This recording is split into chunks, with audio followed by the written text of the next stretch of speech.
Hola, así sí, gracias. Como ustedes saben, todos los años el último Ateneo es compartido con nuestros colegas y amigos de la Asociación Argentina de Cardiología Nuclear. Hoy vamos a tomar el tema del estudio de la sincronía y vamos a tener dos experiencias, de la Fundación Favaloro y del Hospital Italiano de La Plata, con la doctora Claudia Cortés y el doctor Juan Herries. Pero previamente a eso le hemos pedido a quien consideramos uno de los expertos más calificados que tenemos en nuestro medio en insuficiencia cardíaca, para que nos haga una especie de introducción, dónde estamos parados con la evidencia en relación con este tema, y no podía ser de otra manera que el doctor Jorge Thierer, a quien le agradecemos profundamente, sabemos que tiene muchos compromisos, de estar hoy con nosotros. Así que bueno, el orden va a ser: el doctor Thierer va a dar la charla, después sigue la doctora Claudia Cortés con la experiencia de la Fundación Favaloro, y en tercer lugar nuestro amigo el doctor Juan Herries, a quien también le agradecemos el haber venido en La Plata. Y quiero aprovechar también, como esta es la reunión conjunta, de agradecer a las autoridades de la asociación, a Juan, a Silvia y a todos los que han trabajado desde el principio de año, desde Mar del Plata para acá, porque nos han brindado eventos de mucha calidad, tanto en Mar del Plata como en Calafate. Y es posición institucional del Consejo y de la mía en particular, seguir trabajando para estimular ese tipo de actividades conjuntas que nos dan muchas satisfacciones tanto en lo académico como en lo humano. Así que muchísimas gracias a todos. Bueno, buenas noches, gracias por la invitación. Vamos a revisar brevemente el tema de la evidencia que hay en lo que hace la terapia de resincronización en los pacientes con insuficiencia cardíaca. Para hablar de resincronización, primero tendríamos que referirnos a lo que es disincronía. Y si hablamos de disincronía, debiéramos considerar que podemos hablar de disincronía eléctrica o disincronía mecánica. Cuando nos referimos a la disincronía eléctrica, estamos refiriéndonos básicamente al ensanchamiento del QRS. ¿A qué se llama QRS ancho? Podemos decir que el QRS ancho es aquel que mide más de 120 milisegundos. Y se entiende entonces que en ese caso hay un retraso en la conducción y que la conducción no es homogénea. ¿Cuál es la prevalencia del QRS ancho en el contexto de los pacientes con insuficiencia cardíaca? Aproximadamente 30%. Si nos vamos específicamente a los pacientes con disfunción ventricular izquierda y sobre todo cuanto más severa, entonces el QRS ancho está presente en mayor cantidad de pacientes, aproximadamente 35-40%. Es claro que el ensanchamiento del QRS se asocia a peor función ventricular y podríamos decir que existe justamente una relación lineal entre la disminución de la fracción de eyección y el ensanchamiento del QRS, y que es más frecuente en pacientes en clase funcional avanzada. De manera que podemos pensar que aproximadamente el 10% de los pacientes en clase funcional 1, 2, con insuficiencia cardíaca tiene QRS ancho, y que la proporción trepa al 40-50% en pacientes en clase funcional 3-4. La presencia de QRS ancho se asocia a mayor riesgo de arritmia ventricular maligna. Existe una relación entre la prevalencia de QRS ensanchado y la prevalencia de hallazgo de taquicardia ventricular no sostenida en el Holter, y claramente el ensanchamiento del QRS es un predictor de mayor mortalidad. En muchos estudios, incluso en análisis multivariado, ¿no? Digamos que el ensanchamiento del QRS figura entre los predictores independientes de mayor mortalidad en el contexto de la insuficiencia cardíaca, sobre todo con baja fracción de eyección y en clase funcional avanzada. Ahora uno se pregunta por qué el QRS ancho se asocia a mayor mortalidad, y entonces es donde surge la relación que existe entre la disincronía eléctrica y la disincronía mecánica, que se traduce lógicamente en una disminución de la eficiencia de la contracción, reducción de la DPDT, alteración de la función contráctil y al mismo tiempo alteración en el llenado ventricular. De manera que el QRS ensanchado se asocia, por ejemplo, a mayor elevación de los niveles de péptido natriurético, de BNP, y a una prolongación de la regurgitación mitral. Entonces, esta es la asociación entre el QRS ancho y una serie de fenómenos que son fenómenos mecánicos. Cuando hablamos de disincronía mecánica, tenemos que considerar tres componentes: la disincronía auriculoventricular, la interventricular y la intraventricular. Y como todos ustedes saben, hay una serie de discrepancias acerca de qué manera medir la disincronía mecánica, cómo evaluar la disincronía mecánica con el ecocardiograma, con la cámara gamma, con la resonancia magnética, en qué nivel del ventrículo debiéramos evaluar la disincronía mecánica solamente a nivel basal, a nivel medio? ¿Cuál es la pared considerada? Si solamente tenemos que hablar de disincronía cuando estamos hablando de un retardo de la contracción de la pared posterolateral del ventrículo izquierdo. En realidad sabemos que no es así y que fenómenos de disincronía pueden estar presentes en la pared posterior, en la pared anterior, a nivel del septum, o sea que más allá de la idea clásica que tenemos de que cuando hay disincronía el retraso mayor se da a nivel de la pared posterolateral del ventrículo izquierdo, la verdad es que los estudios de imágenes muestran que muchas veces no es así. Y si entendemos que no es así, también podemos entender por qué a veces la terapia de resincronización no ejerce el resultado que se está buscando. Se está estimulando la zona que a lo mejor no es la zona de máxima disincronía. Y hay una serie de criterios para hablar de disincronía mecánica, estos son solamente algunos. Disincronía interventricular cuando hay una diferencia entre los periodos proyectivos del ventrículo derecho y del ventrículo izquierdo mayor de 40 milisegundos. Y la disincronía intraventricular cuando el periodo proyectivo del ventrículo izquierdo es mayor de 140 milisegundos, cuando hay un retraso entre el septum y la pared lateral mayor de 130 milisegundos, hay un índice de disincronía, cuando hay la máxima diferencia entre la velocidad pico sistólica en 4 segmentos basales mayor de 65 milisegundos. Son diferentes definiciones ecocardiográficas de aquello a lo que llamamos disincronía. Y es interesante que no todas coinciden en los mismos pacientes, por eso un paciente puede tener disincronía evaluado con alguno de estos criterios y no presentar disincronía cuando hablamos de otro. ¿Cuál es el problema? Que no existe una relación uno a uno entre la presencia de disincronía eléctrica y de disincronía mecánica, ¿no? Y ese es el tema. Entonces, ahí es donde empiezan a surgir las dudas. Pero, en principio, el ancho del QRS por sí solo no es un buen predictor de la respuesta a la resincronización, ¿no? Digamos, es cierto, como vamos a ver después, que el beneficio es mayor en los pacientes con QRS más ancho. Sin embargo, el ancho del QRS en el paciente individual no predice la respuesta a la resincronización. Y en relación con esto, sabemos que el 30% de los pacientes con QRS ancho no tienen disincronía mecánica. O sea, no siempre la presencia de disincronía eléctrica significa disincronía mecánica. Hasta un 30% de los pacientes con QRS mayor de 120 milisegundos no tienen disincronía mecánica. Lógicamente, sí, cuanto mayor es el ancho del QRS, mayor es la coincidencia de disincronía mecánica con disincronía eléctrica. El 30% de pacientes con QRS angosto sí pueden presentar disincronía mecánica, disincronía demostrada por ecocardiograma.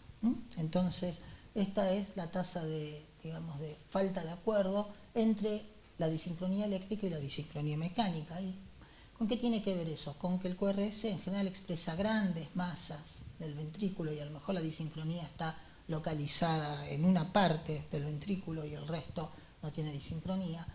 Y la disincronía no depende solamente de la conducción. O sea, la disincronía mecánica no es solamente resultado de la presencia de retardo de la conducción o de disincronía eléctrica. La disincronía tiene que ver también con fenómenos de escara, con fenómenos de isquemia, con la frecuencia cardíaca, con el tratamiento. Por eso entonces es que disincronía eléctrica no es lo mismo que disincronía mecánica. Con esta idea, de cualquier manera, de que a mayor prevalencia de disincronía eléctrica, mayor prevalencia de disincronía mecánica, aunque insistamos en que no hay una correspondencia absoluta, lo cierto es que se realizaron en la década del 90, en los 2000, una serie de estudios. Fíjense la cantidad de pacientes involucrados, 40, 80, 48, 37, después estos estudios con mayor cantidad de pacientes. Y en general, todos estos estudios incluían pacientes en ritmo sinusal, en clase funcional avanzada, con un PR prolongado y con un QRS mayor de 120 milisegundos.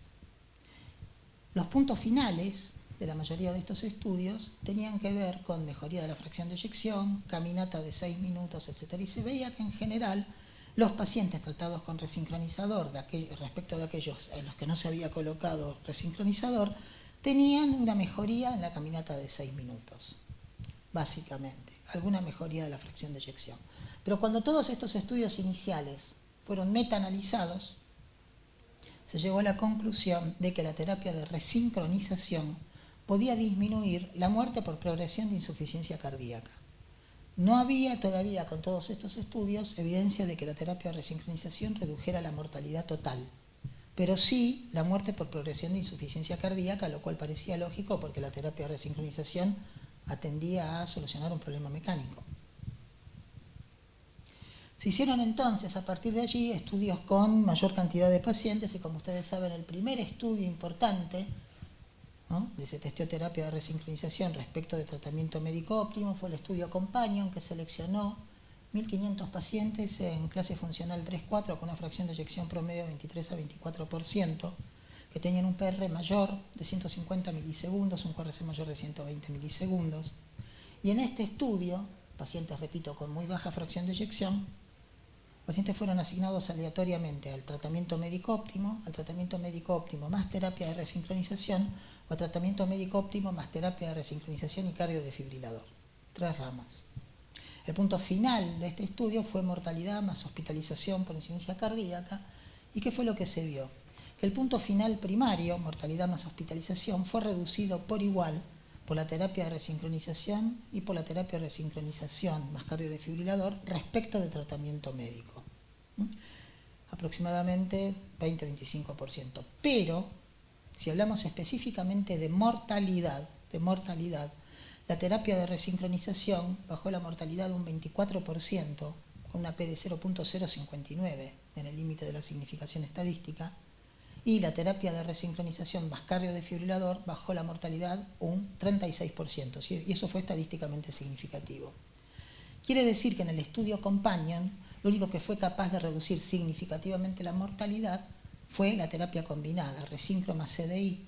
Pero el resincro estuvo ahí, en el borde de poder reducir la mortalidad total.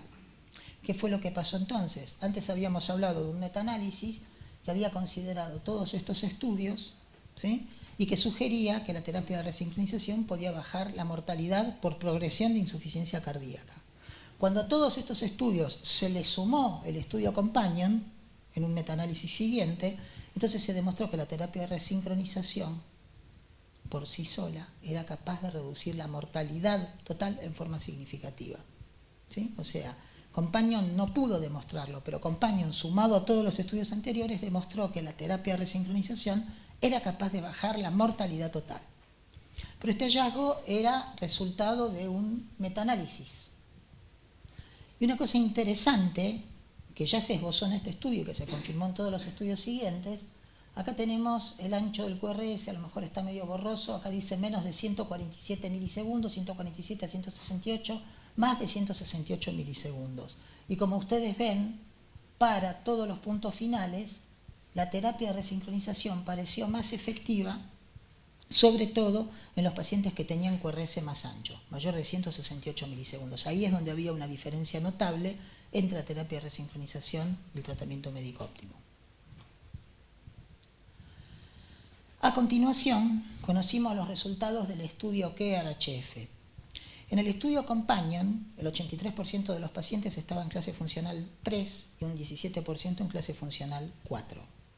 En este estudio, el KEAR-HF, fueron seleccionados también pacientes con menos de 35% de fracción de eyección, QRS ancho, siempre para este tipo de estudios se seleccionan pacientes con QRS ancho, mayor de 120 milisegundos, y acá lo que se demostró es que la terapia de resincronización comparada con tratamiento convencional, solo resincronizador respecto de tratamiento convencional, reducía significativamente la mortalidad. La reducción de la mortalidad en este estudio fue del 30%, mortalidad en tratamiento médico óptimo, a 20% mortalidad con terapia de resincronización más tratamiento médico óptimo. O sea que la reducción de la mortalidad fue del 36%. Quiere decir que la reducción de mortalidad en KEAR-HF, 36%, fue similar a la que en el Companion había logrado resincronización más cardiodefibrilador. Entonces, este estudio KEAR-HF tiene el mérito de ser el primer estudio que demostró por sí solo que la terapia de resincronización reducía la mortalidad total, ¿no? Es el primer estudio. Companion no lo había podido demostrar, un metaanálisis con Companion sí. Pero este fue el primer estudio que en forma aislada demostró eso. Y es la base de lo que sostienen muchos autores acerca de que en muchos pacientes, sobre todo cuando están en esta clase funcional 3-4, no es necesario poner un cardiodefibrilador para bajar la mortalidad total. ¿no? Y están los que defienden entonces el criterio de que en pacientes en clase funcional tan avanzada, con poner un resincronizador alcanza, porque con eso solo se baja la mortalidad total. De cualquier manera, los que se oponen a esta idea dicen que hubo, a pesar de todo, un 20-30% de muertes súbitas en la rama resincronizador del QRHF. Y se preguntan cuántas de esas muertes súbitas hubieran podido ser prevenidas si además de ponerse los pacientes un resincronizador hubieran tenido un cardiodefibrilador. Entonces, como vemos en el QRHF, una diferencia significativa para el punto final combinado y para mortalidad total. A partir de esto, la demostración de que la terapia de resincronización es capaz de bajar la mortalidad en pacientes en clase funcional 3-4, en ritmo sinusal y con QRS ensanchado, empezaron a surgir una serie de hipótesis. Si el resincronizador es útil en estos pacientes, ¿qué sucederá en pacientes que tengan un QRS no tan ancho? ¿Qué sucederá en los pacientes que tienen QRS angosto? Y como habíamos visto antes, el 30% de los pacientes con QRS angosto pueden tener disincronía mecánica. La evidencia sobre el QRS angosto hasta ese momento era muy pobre, porque de todos los pacientes incluidos en todos los estudios de resincronización, solamente había habido un 11% de pacientes que tuvieran un QRS entre 120 y 149 milisegundos. Solamente el 11% de todos los pacientes incluidos en todos estos estudios tenían un QRS menor de 150. Entonces la cosa era, ¿servirá poner un resincronizador en pacientes con QRS más angosto? Uno de los primeros estudios que se hizo fue el RESINQ. No, el RESINQ no fue un estudio tan, si ustedes quieren, tan ambicioso. Incluyó poco menos de 160 pacientes y consideró entonces pacientes que tuvieran menos de 130 milisegundos. Inicialmente se había pensado 120 milisegundos, menos de 120, pero a algunos se le ocurrió decir, bueno, propongamos algunos que tengan un QRS un poquitito ensanchado, entre 120 y 130. De manera que estos son pacientes que tienen QRS menor de 130 milisegundos y el punto final del RESINQ tenía que ver básicamente con caminata de 6 minutos, con mejoría de la fracción de eyección, etcétera, etcétera, consumo de oxígeno. ¿Y qué fue lo que se vio? Entre todos los pacientes que tenían menos de 120 milisegundos no había diferencia significativa en el consumo de oxígeno, en la mejoría de la clase funcional, la calidad de vida ni la caminata.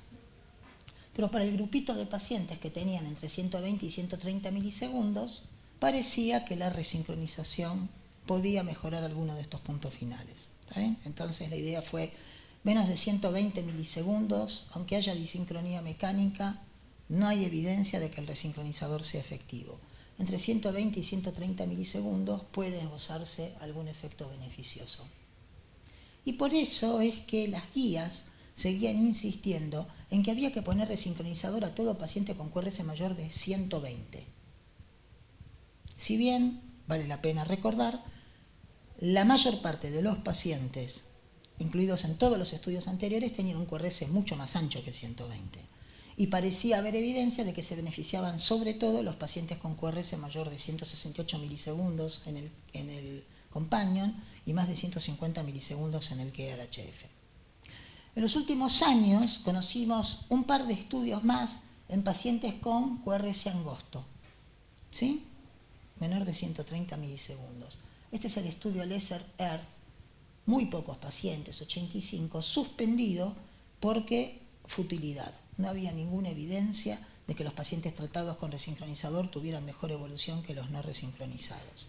Y las cosas se complican con el estudio ECO-CRT, donde no solamente hay futilidad, sino que además parece haber un exceso de mortalidad en los pacientes sometidos a tratamiento de resincronización. 11% en el grupo tratado contra 6% en el control. De manera entonces que si las guías antes decían que a todo paciente con 120 milisegundos había que ponerle un resincronizador, ahora la evidencia nos señala que en pacientes con menos de 130 milisegundos no solamente que no sirve, sino que hasta puede ser perjudicial. Esto es interesante, ver cómo funcionan las guías. Hace 8 años ponerle un resincronizador a un paciente que tenía entre 120 y 130 era una indicación, clase 1. Ahora es una contraindicación, es una indicación clase 3. No se pone muy fanático con las guías. Bien. El segundo punto es el que tiene que ver entonces con ¿Qué otro tipo de pacientes podría beneficiarse? Sabemos entonces, por lo que vemos hasta acá, que se benefician los pacientes ritmo sinusal, QRS ensanchado, clase funcional 3-4. Ya vimos que los pacientes con QRS angosto no se benefician. La siguiente discusión sería, ¿se beneficiarán los pacientes en clase funcional 1-2? Entonces, cuando se piensa en pacientes en clase funcional 1-2, uno de los primeros estudios que se publicó fue el estudio REVERSE. El estudio REVERSE, ¿no?, son pacientes a los que se les pone un dispositivo, algunos con CDI, otros sin CDI, y son randomizados en proporción 2:1, ¿sí?, 419 contra 191, a tener el resincronizador prendido o apagado.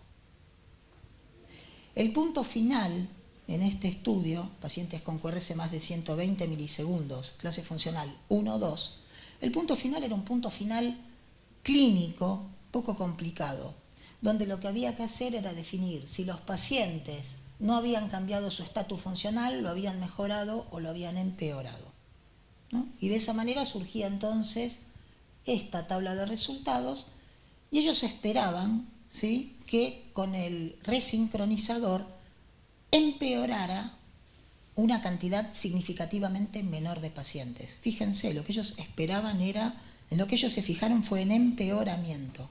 ¿Cuántos pacientes empeoran? ¿Tratados o no tratados con resincronizador? Empeoró el 21% de los pacientes en los que el resincronizador estaba apagado frente al 16% de aquellos en los que el resincronizador estaba prendido. Y esta diferencia de 21 contra 16% fue no significativa. Y por eso se dijo que el estudio REVERSE no había demostrado que el resincronizador fuera útil, porque la cantidad de pacientes que empeoraban al final era similar en los dos grupos. Ahora es interesante porque si ellos en lugar de fijarse en empeoramiento, se hubieran fijado en cuántos mejoraban, hubo una proporción significativamente mayor de pacientes que mejoraron con el resincronizador prendido respecto de apagado. ¿Se entiende? Entonces, la diferencia entre los que empeoraron era no significativa, el estudio no dio. Si en lugar de fijarse en cuántos empeoran, se hubieran fijado en cuántos mejoran, hubieran tenido un resultado positivo. Los autores del REVERSE quedaron medio deprimidos con esta cosa de que no hubiera mejoría clínica, porque era cierto que la terapia de resincronizador había demostrado disminución de los volúmenes y mejoría de la fracción de eyección. Y esas diferencias sí habían sido estadísticamente significativas. Pero pese a esas diferencias ecocardiográficas o de volúmenes, no había habido diferencia clínica. Posteriormente, los autores del REVERSE dijeron lo siguiente: bueno, ha habido una cohorte americana y una cohorte europea, porque el estudio se hizo en Estados Unidos y en Europa, ¿no? A todos se los había seguido durante un año, y en ese año no se había visto diferencia clínica. Pero resultó que los europeos lo siguieron durante 2 años. A los americanos cortaron el seguimiento en un año, los europeos lo siguieron 2. Y cuando lo siguieron 2 años, vieron que, oh sorpresa, ahora sí la diferencia era significativa a favor del resincronizador. Entonces se dijo, estos pacientes en clase funcional 1-2, hay que esperarlos para que la terapia de resincronización demuestre un efecto. No hay que plantearse un resultado un año, porque son pacientes que no están tan enfermos y en un año no van a empeorar tanto. Si les das más tiempo, vas a demostrar que el resincronizador es útil. Y otra cosa que es interesante, fíjense, acá tenemos QRS menos de 150 milisegundos y acá tenemos los pacientes con QRS más de 150 milisegundos, ¿no? Como para tener en cuenta, los hallazgos de Companion y de Kear se repetían en REVERSE. Se beneficiaban especialmente los pacientes con QRS más ancho. Posteriormente, en esta cosa de seguir pacientes en clase funcional 1-2, se hizo años más tarde este estudio que es el MADIT-CRT. El estudio MADIT-CRT es un estudio donde a todos los pacientes se les ponía un cardiodefibrilador, en algunos casos con resincronizador y en otros casos sin resincronizador, ¿no? Y el MADIT-CRT, que incluyó también pacientes en clase funcional 1-2, tuvo un punto final combinado de muerte más hospitalización por insuficiencia cardíaca. Y fíjense que aquellos que tenían solamente cardiodefibrilador tuvieron peor evolución que los tratados con cardiodefibrilador resincronizador. O sea que hubo una diferencia entre ambas ramas y el resincronizador parecía agregarle efecto a la terapia con cardiodefibrilador. Pero, ¿dónde se veía el efecto? En la hospitalización por insuficiencia cardíaca. O sea, la combinación de cardiodefibrilador más resincronizador se asoció a menor tasa del punto final combinado, pero básicamente por reducción de la hospitalización.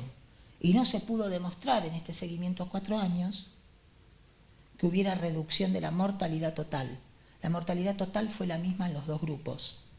Cardiodefibrilador solo, cardiodefibrilador más resincronizador. 7% en ambos grupos. ¿Está bien? Entonces, hasta acá, ¿qué es lo que tenemos?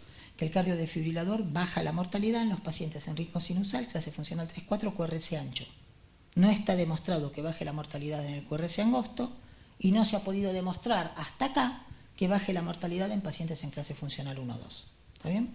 Entonces, el beneficio se concentra en los 3-4 con QRS claramente ancho, mayor de 150 milisegundos. Y si queda alguna duda, MADIT-CRT, análisis de subgrupos, menos de 150, más de 150. Que incluso en el MADIT-CRT, aunque el resultado de sobremortalidad era similar en los dos grupos, pero si uno se concentraba en los pacientes con QRS más ancho, ahí veía beneficio. Continuando con el tema de dónde probar el beneficio del resincronizador, se hizo el estudio RAFT. El estudio RAFT fue un estudio que pretendió incluir pacientes en clase funcional 2-3, en ritmo sinusal o con fibrilación auricular o con marcapasos. ¿Cuál es el tema? Que mientras se estaba haciendo el estudio RAFT, el estudio KEAR que vimos antes demostraba que en clase funcional 3-4 el resincronizador bajaba la mortalidad. Entonces, el RAFT se estaba haciendo cuando el KEAR se publicaba. De manera que cuando se conocieron los resultados del KEAR se decidió dejar de incluir pacientes en clase funcional 3.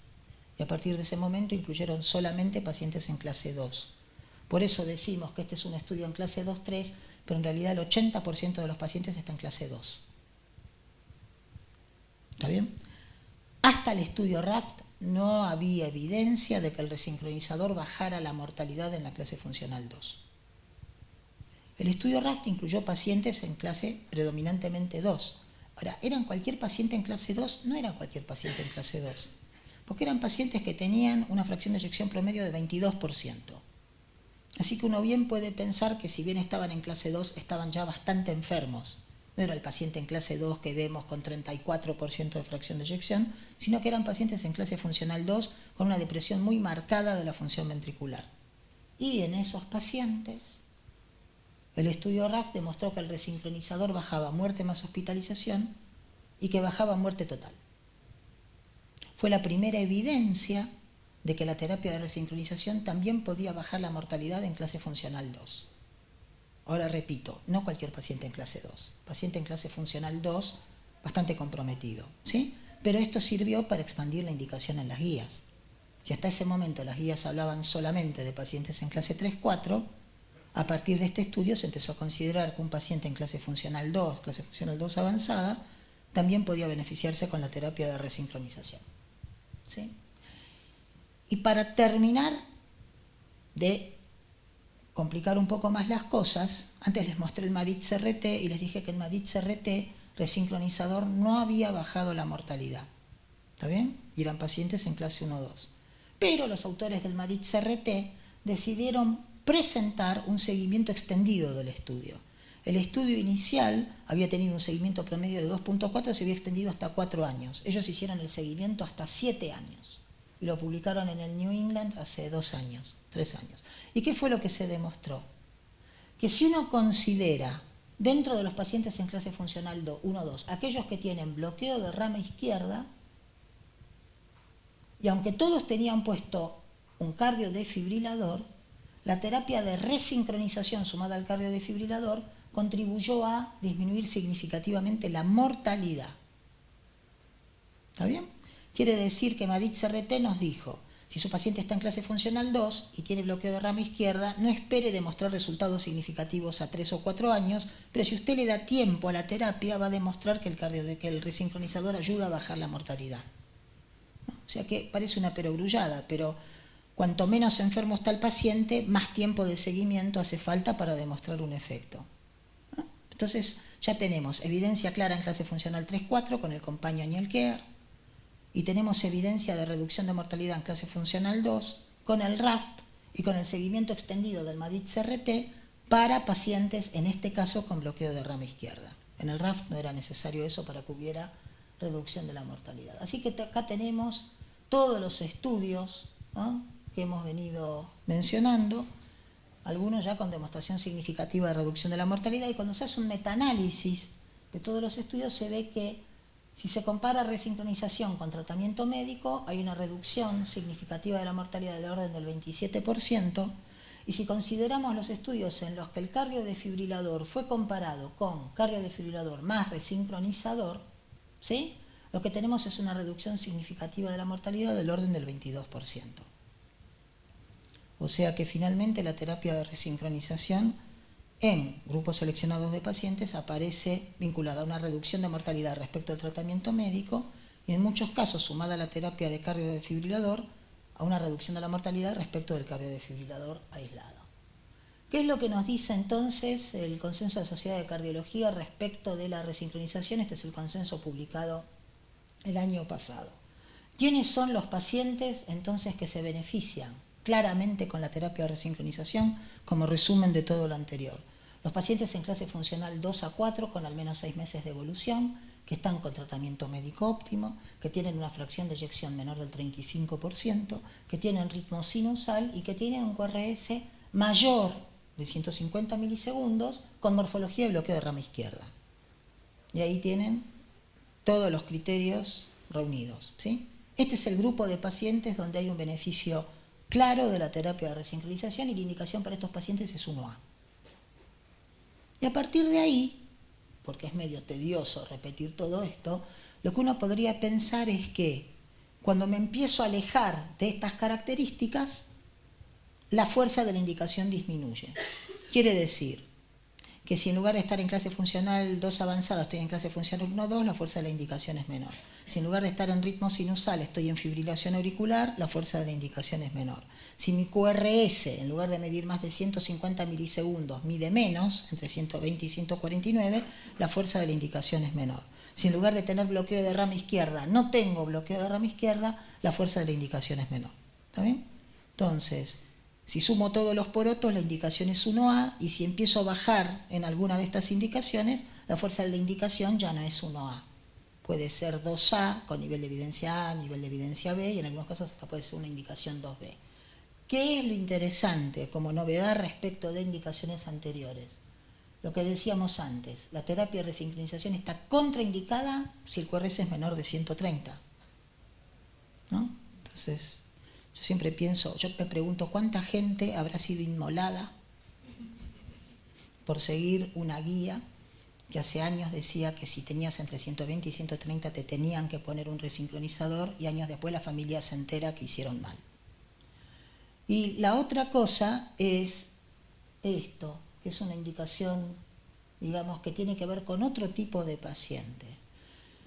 Hace 3 años se conocieron los resultados del estudio BLOC-HF. BLOC-HF es un estudio que se hace en pacientes con bloqueo auriculoventricular de alto grado, que tienen QRS angosto, pero que se han bloqueado. ¿Está bien? Entonces tienen un bloqueo AB de alto grado. Va a haber que ponerles un marcapasos, porque están dependientes de marcapasos. Y uno sabe que cuando les ponga el marcapasos van a quedar marcapaseados. Son dependientes de marcapasos. Entonces, y tienen fracción de eyección menos del 50%. Menor o igual al 50%. ¿Está bien? Entonces, no es el paciente del que venimos hablando. Mala función ventricular, QRS ancho. Este es un paciente con una función ventricular no tan dañada, menos de 50, QRS angosto, pero es un paciente al que yo sé que al ponerle el marcapasos lo voy a dejar marcapaseado. Y como ustedes saben, el marcapasos induce bloqueo de rama izquierda, disincronía. ¿Está bien? Entonces, este estudio considera un punto final de muerte, hospitalización por insuficiencia cardíaca o aumento de los volúmenes ventriculares. Y randomiza a los pacientes a ponerles un marcapasos convencional, un doble cámara, o ponerles un resincronizador. Y la terapia de resincronización se asocia a una disminución de ese punto final, muerte, hospitalización, aumento de los volúmenes. La verdad, entre nosotros, la diferencia se da por hospitalización y aumento de los volúmenes, no por muerte. ¿Sí? Pero pareciera que si vos le tenés que poner un marcapasos a alguien que tiene un deterioro leve de la función, ¿sí? Tiene menos de 50 de fracción de eyección, pero vos sabés que va a quedar marcapaseado, tendrías que pensar en ponerle un resincronizador más que en ponerle un marcapasos convencional. Esto es una cosa que siempre ha generado duda, ¿no? Siempre se plantea la discusión. Tiene 40 de fracción de eyección, ¿qué le vamos a poner? Entonces a veces uno escucha, le dice, pero ¿para qué le querés poner un resincro si tiene QRS angosto? Y vos tenés que decir, pero lo va a tener ancho.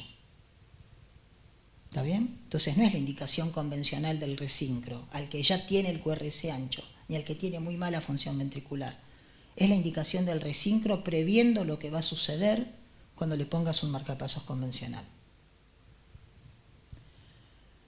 Brevemente, para ir terminando. Un problema que se plantea con los pacientes sometidos a terapia de resincronización es el tema de qué es ser un respondedor. Y siempre se menciona, tradicionalmente se menciona, que hasta un 30% de los pacientes pueden ser no respondedores. Ahora, ¿qué es ser un respondedor? Ser un respondedor es tener una mejoría además de una clase funcional, una mejoría en la caminata de 6 minutos, una mejoría en el consumo de oxígeno, que caiga el BNP, que caiga el volumen de fin de sístole más de un 15%, o el de fin de diástole más de un 15%, o que aumente la fracción de eyección más de un 5%. Hay muchas formas de definir qué es un respondedor, no hay una única forma, y puede resultar que un paciente tenga mejoría de alguna de estas cosas y no mejoría de otra.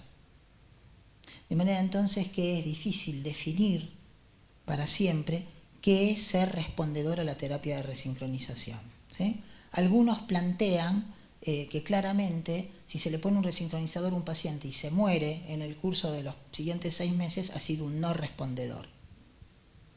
Y uno dice, es medio injusto esto, porque puede ser que aquello para lo que sirve un resincronizador, que es para mejorar la eficiencia de contracción, se haya dado. Y a lo mejor el paciente se murió porque hizo un accidente de placa en la descendente anterior, o hizo una taquicardia ventricular. ¿Por qué un resincronizador tendría que evitarle eso? Sin embargo, por el solo hecho de haberse muerto, ya el paciente es un no respondedor, ¿no? Son siempre cuestiones de definición. Pero lo cierto entonces es que es difícil definir qué es un respondedor, y siempre sabemos, este es el estudio clásico de Blicker y colaboradores, con poco más de 140 pacientes, que entre aquellos que son clínicamente respondedores, ¿sí?, están los que responden clínicamente, pero no responden ecocardiográficamente. Estos son todos respondedores clínicos, en blanco los que aparte tienen respuesta adecuada desde el punto de vista ecocardiográfico por alguno de los criterios anteriores, porque cayó el volumen de fin de sístole, porque aumentó la fracción de eyección. Pero tenemos casi un 30% de pacientes entre los que responden clínicamente, se sienten mejor, mejoró la clase funcional, caminan más, que sin embargo no mejoran ecocardiográficamente. Y al revés, entre aquellos que son clínicamente no respondedores, tenemos casi un 20% de pacientes que sin embargo han mejorado desde el punto de vista ecocardiográfico. Entonces no hay una coincidencia absoluta entre la respuesta clínica y la respuesta ecocardiográfica. Y no está mal que así sea, porque puede ser que un paciente mejore la fracción de eyección, es un respondedor, pero no mejore la función diastólica. O al revés, mejora la fracción de eyección, o no mejora la fracción de eyección, pero la diástole mejora, entonces a lo mejor si mejora la diástole tiene mejor capacidad de esfuerzo, ¿no? Digamos que es complicado este tema de vincular la respuesta clínica con la ecocardiográfica, y todo depende de la definición utilizada. ¿Por qué podría ser que un paciente sea un no respondedor? Por diferentes razones. A lo mejor porque tenía el QRS ancho pero no tenía disincronía. Dijimos que 30% de los pacientes con QRS ancho no tienen disincronía, y dijimos que los que se benefician especialmente son los que tienen más de 150 milisegundos. A lo mejor uno le pone un resincronizador a un paciente con 135 milisegundos que no tiene disincronía mecánica, y si no la tiene, difícilmente el resincronizador lo mejore mucho. A lo mejor por la anatomía venosa. Si el catéter no llega exactamente a la zona de máxima disincronía, puede hacer que el paciente no mejore. A lo mejor porque el ventrículo ya está muy deteriorado. A lo mejor porque el paciente está isquémico, ¿sí? Y entonces la disincronía tiene que ver con isquemia, y eso no se mejora angostando el QRS. A lo mejor, por el contrario, porque la zona estimulada ya es necrótica, y si hay una escara tampoco se logrará beneficio. Por defectos técnicos en la colocación, porque el paciente tiene una IM severa, porque se fibrila, Ustedes vieron que la fibrilación auricular es un criterio o es uno de los factores que predice peor respuesta a la terapia de resincronización, ¿no? De manera que por cualquiera de todas estas razones puede ser que un paciente se le ponga un resincronizador y no mejore, y de ahí la importancia de los estudios de imágenes para definir que la zona que va a ser estimulada es una zona que no tiene escara, para definir que la anatomía venosa es la adecuada, digamos. Esa es la importancia de los estudios de imágenes, para demostrar que efectivamente hay disincronía. Y en ese sentido, ahora, ¿cuál es el problema? El problema es que decimos todo eso, pero no hay evidencia firme de que ninguno de todos esos criterios nos ayuden a mejorar la indicación. Este es el estudio Prospect. El estudio Prospect lo que hizo fue seleccionar pacientes a los que se les iba a poner un resincronizador y se buscó cuál era la capacidad de predicción, de acuerdo con el ancho del QRS, para hablar de mejoría, y de acuerdo con una serie de criterios de disincronía. Fíjense la cantidad de criterios de disincronía que se exploraron. Para cada criterio se exploró la sensibilidad, la especificidad, el valor predictivo positivo, negativo, el área bajo la curva. Nada fue mejor que el ancho del QRS. Ningún criterio ecocardiográfico superó al ancho del QRS para predecir respuesta adecuada a la terapia de resincronización.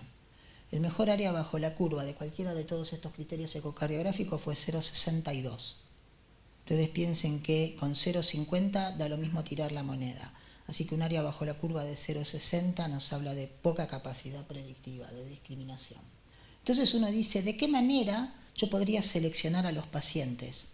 Si no le voy a creer a los criterios ecocardiográficos de disincronía, o por lo menos les voy a creer en general, porque después vamos a hablar de algunas cosas particulares, bueno, ¿cómo podría yo seleccionar a los pacientes que se van a beneficiar más? Entonces la gente del MADIT-CRT desarrolló en base a los datos de su estudio, desarrolló un score. ¿Y qué es lo que nos mostró MADIT-CRT? ¿Qué es lo que confirman otros estudios? La probabilidad de que el resincronizador sea beneficioso es mayor si el paciente es una mujer. La terapia de resincronización logra mejores resultados en las mujeres que en los hombres. ¿Por qué? Porque las mujeres más frecuentemente tienen cardiopatía dilatada de etiología no isquémica. Entonces, en un paciente no isquémico, la tasa de respuesta a la resincronización es mayor. Aun cuando hubiera bloqueo de rama izquierda, ¿no?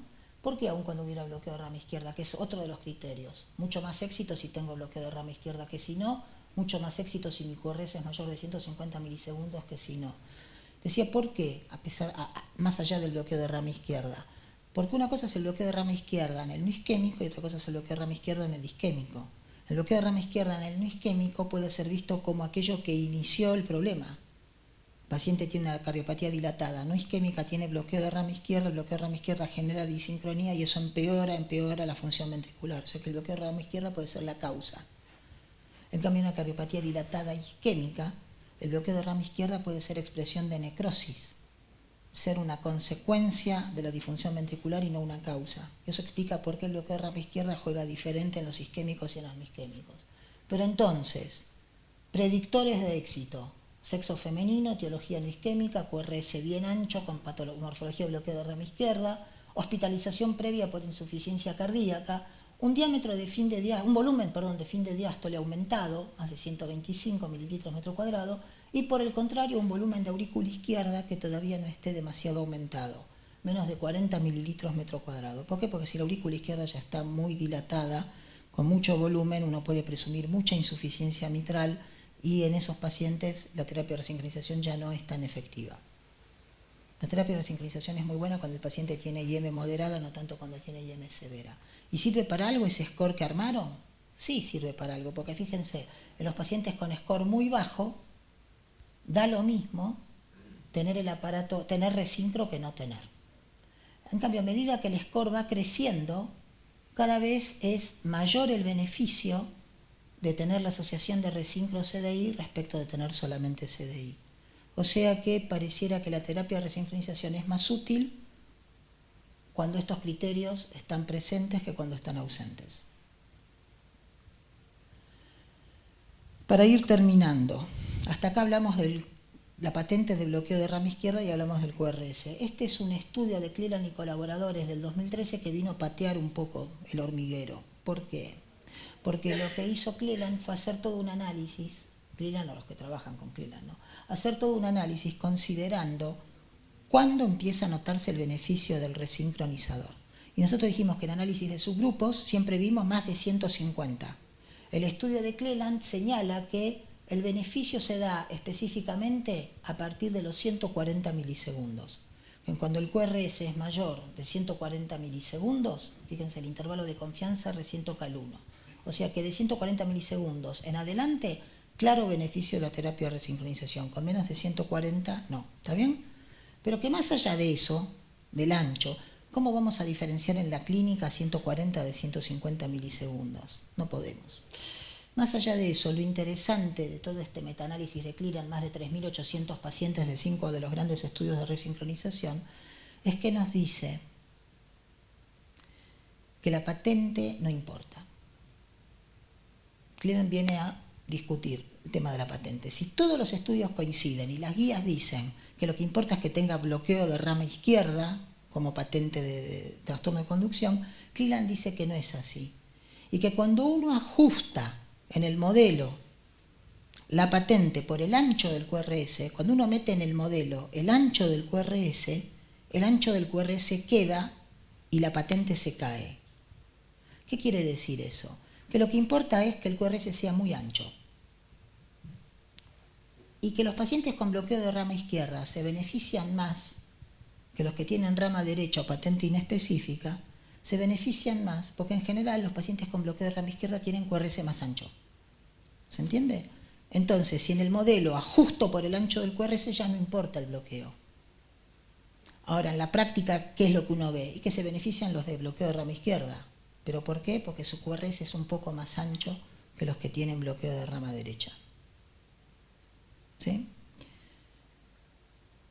Para terminar, una serie de cuestiones eléctricas, lograr que el marcapaseo esté cercano al 100%, discutir el sitio óptimo de estimulación, los intervalos AB y BB sean óptimos, la discusión acerca de si hay que hacer estimulación biventricular o alcanza con estimulación univentricular, cuestiones clínicas, el tema de la fibrilación auricular. Ustedes saben que en realidad para que los pacientes con FA se beneficien, uno tiene que asegurar que la mayor parte del tiempo el QRS esté marcapaseado.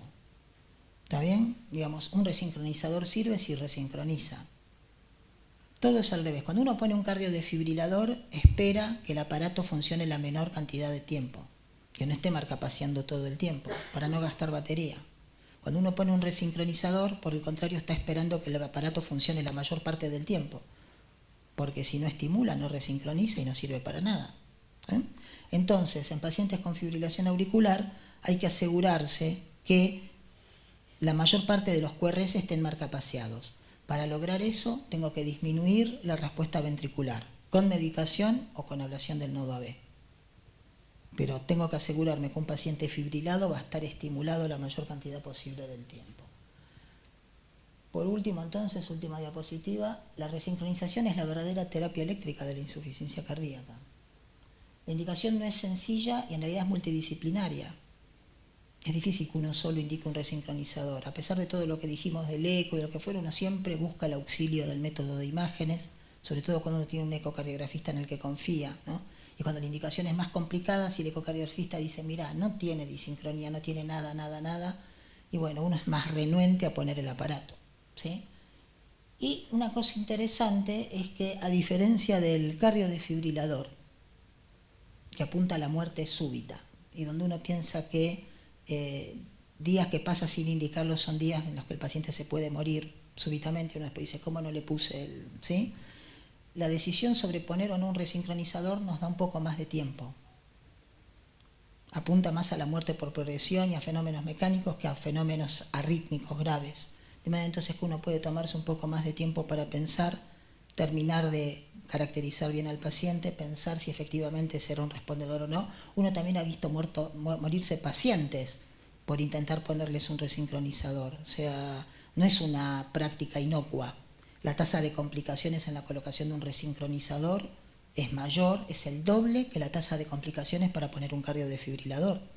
Entonces, si uno dice, voy a poner un resincronizador desde ya y lo tiene que pensar porque puede mejorar la sobrevida claramente del paciente, pero uno tiene que tener un equipo de gente adecuada, ¿no? Gente apta, idónea para poner el aparato, métodos de imagen adecuados, la posibilidad de controlar el efecto después de colocado. Así que bueno, tiempo para pensar, energía para actuar. Bueno, gracias.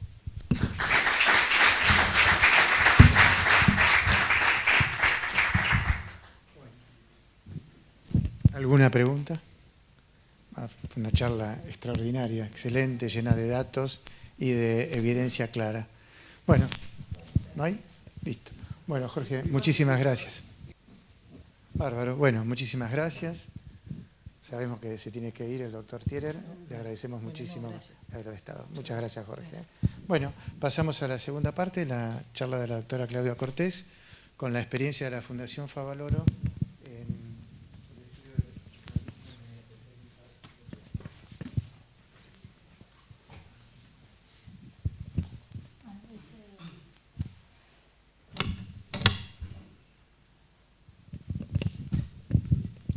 Bueno, yo voy a hacer una breve introducción, no pensé que el doctor tenía la charla, entonces algunas la voy a pasar más rápido.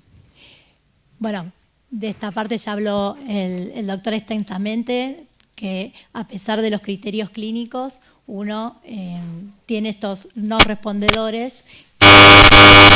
Definió muy bien que está muy difícil de establecer qué es un respondedor y qué no es un respondedor.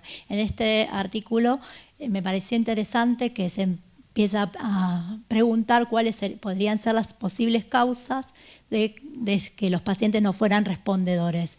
Y entre ellos, bueno, que tenían más alta chance de ser respondedores aquellos que tengan disincronía, que tengan escaso tejido, como dijo el doctor, fibroso en el lugar donde uno va a colocar el catéter, que tenga una escara muy grande, o sea, un infarto mayor del 150% del BNI, y que haya mismatch, que no esté colocado el catéter en el área de última activación. En la era de las multiimágenes, como demostró el doctor, todos los estudios fueron evaluados en eco, pero ahora también la resonancia y el SPECT podemos evaluar disincronía. Y en este artículo me pareció interesante que la probabilidad de respuesta a la terapia de resincro, según distintos mecanismos fisiopatológicos que podrían estar involucrados, involucra distintos tipos de imágenes. Por ejemplo, el grado de disincronía, que uno lo puede medir por eco, por SPECT y resonancia, el tejido cicatrizal, el grado de tejido cicatrizal y su localización por resonancia fundamentalmente y SPECT y PET, y la anatomía venosa coronaria apropiada para saber dónde colocar el catéter, el eco 3D y la tomografía multicorte. Yo voy a hablar de la cardiología nuclear. Nosotros desde hace un tiempo tenemos un software que a través de las imágenes de perfusión miocárdica SPECT gatilladas y con en el análisis del engrosamiento sistólico, uno arma a través de un algoritmo matemático un mapa polar del análisis de fase que está dado por la amplitud, por el engrosamiento sistólico y la fase, que es el momento de inicio de la contracción ventricular. Con eso se arma el mapa polar de fase y el histograma de fase. El histograma de fase se puede describir a través de 5 parámetros. Uno es el pico de fase, que es la fase más frecuentemente que todos los segmentos temporalmente se están contrayendo, el desvío estándar, el ancho de banda, que incluye el 95% de la fase, y el skewness, que es la simetría del histograma, y la kurtosis.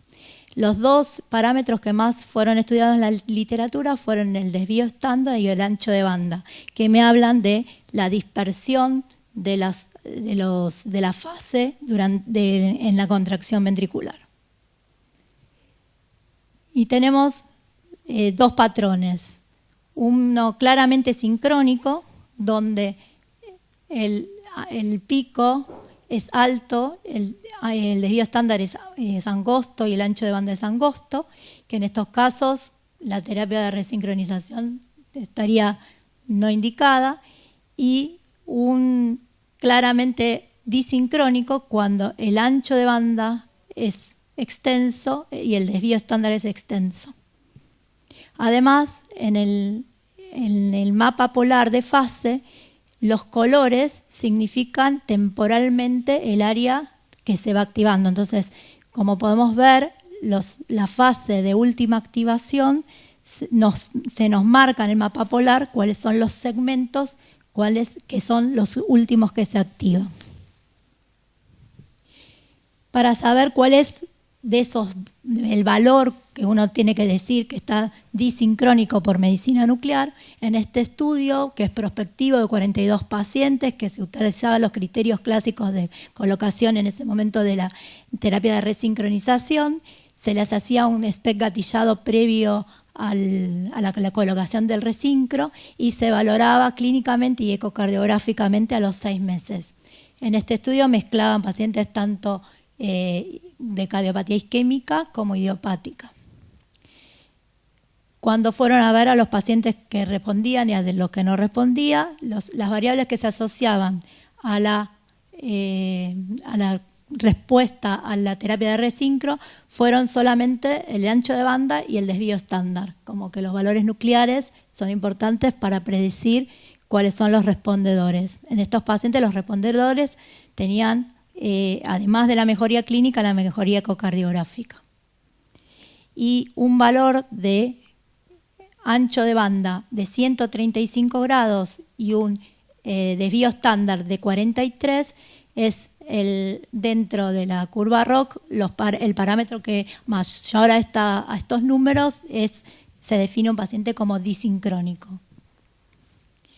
En este estudio, que es el mismo diseño, muestra la correlación entre el ecocardiograma, o sea, la disincronía medida por el ecocardiograma y por medicina nuclear. Y a los pacientes que estaban más disincrónicos por eco coincidían tanto en el desvío estándar como en el ancho de banda, estaban más disincrónicos por medicina nuclear. Y como hablaba el doctor, la prevalencia de disincronía, utilizando el valor de desvío estándar de más de 43 grados, aumenta con el grado de los milisegundos en el electrocardiograma. Como vemos acá, si nosotros usamos un valor de corte de 120 milisegundos, el 70% de los pacientes están disincrónicos. Queda fuera el 30% que uno ve en los estudios que no tienen disincronía. Este estudio me pareció muy interesante, publicado en el 2011, que es un estudio piloto que pretende hacerlo a mayor escala, en el cual el diseño es que el paciente se coloca el desfibrilador, el resincronizador, al día siguiente se hace una inyección de tecnesio-sestamibi, se toman imágenes de reposo SPECT, el resincro se lo coloca y no se lo activa, luego se activa el marcapaseo y se vuelve a hacer otra imagen de perfusión miocárdica.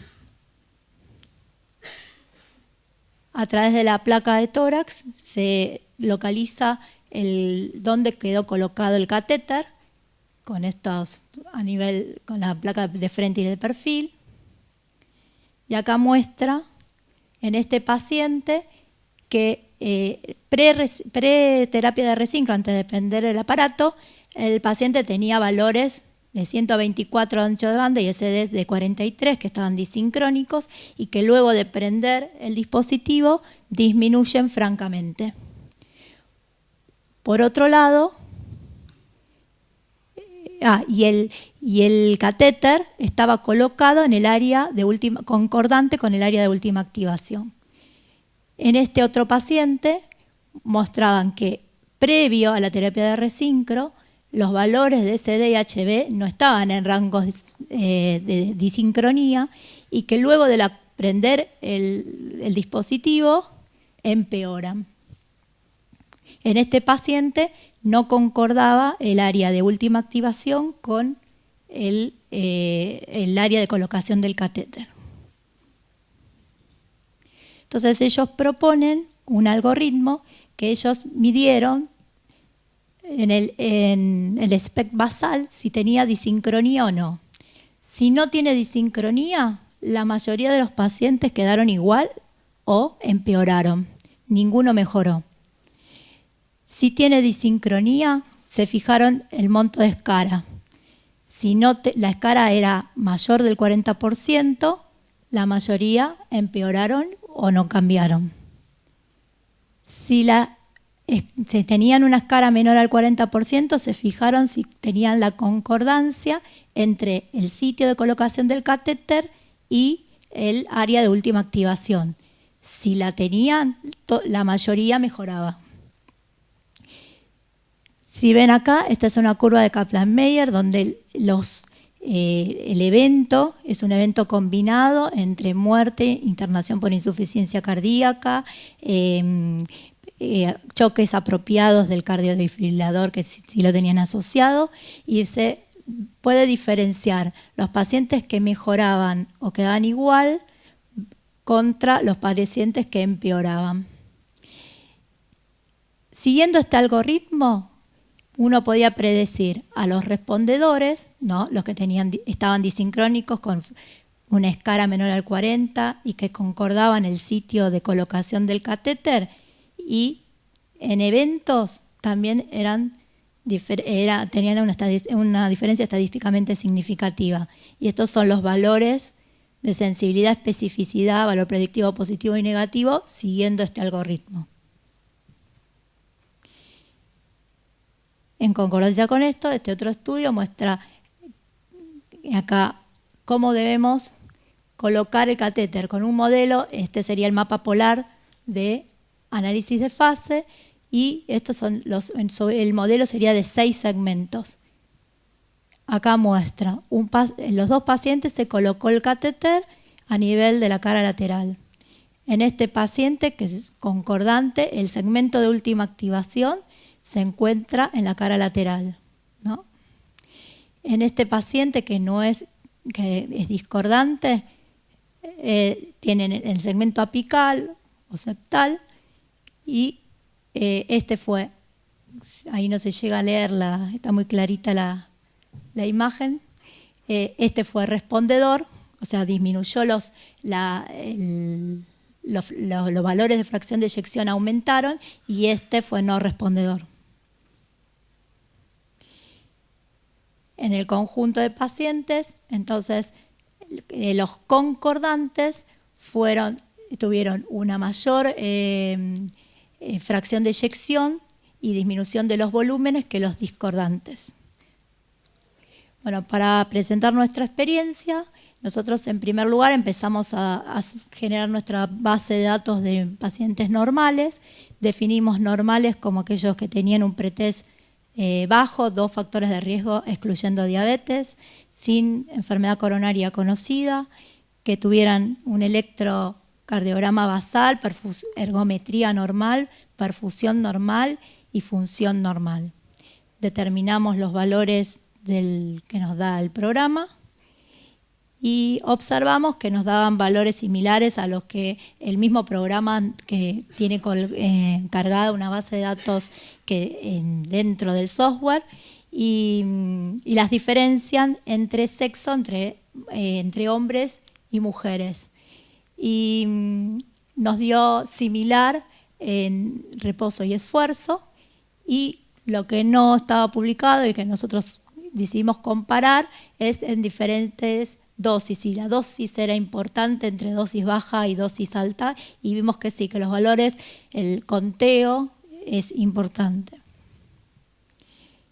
Seguimos con los RAM izquierda, comparamos a estos 130 pacientes que lo tenemos de base de datos de normales, con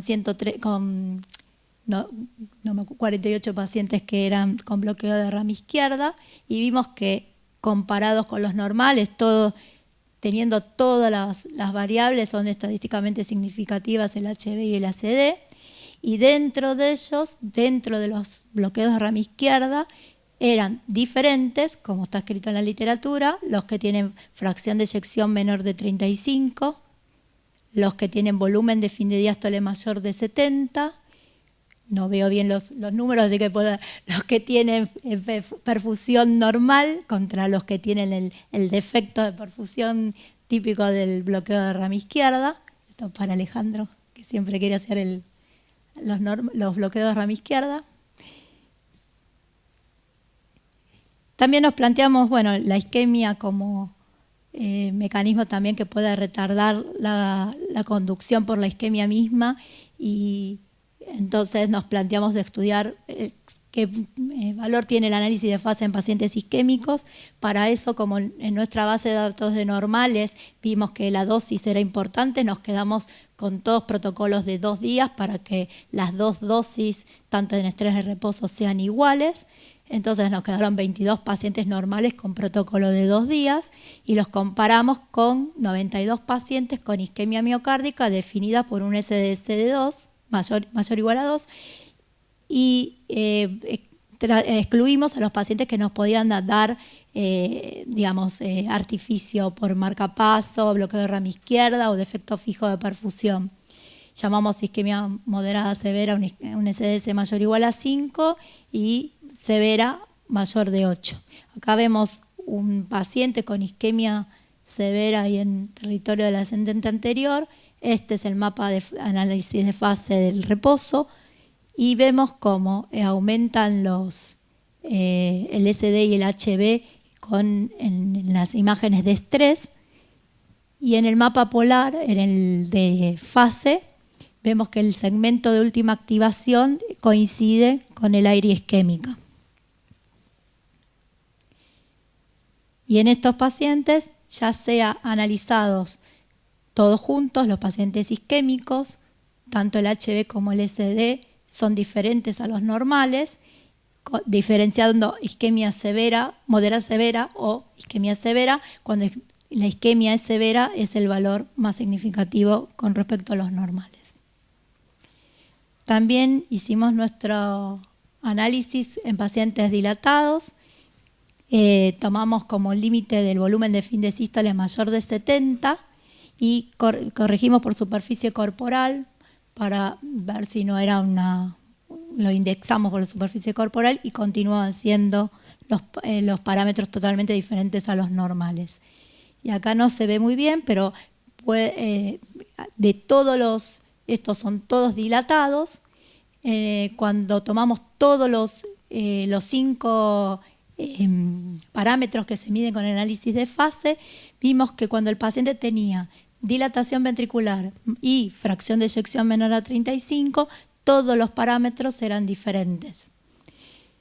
Cuando el bloqueo de rama izquierda hay algunos parámetros que encontramos diferentes y otros no, y en la insuficiencia renal, como otra medida de pacientes que tienen ventrículos a lo mejor dilatados por insuficiencia renal por el alto volumen minuto y no por que tenga alguna disincronía, vimos algunos parámetros. Esto en relación a un artículo del doctor Aguadé, donde no solo se fija, no solo él piensa que solamente uno tiene que ver el SD y el HB, sino que uno tendría que ver todos los parámetros, y que serían como distintos estadios de desincronización, como no una respuesta binaria, está disincrónico no, sino como una gama de pacientes con distintos grados de disincronía.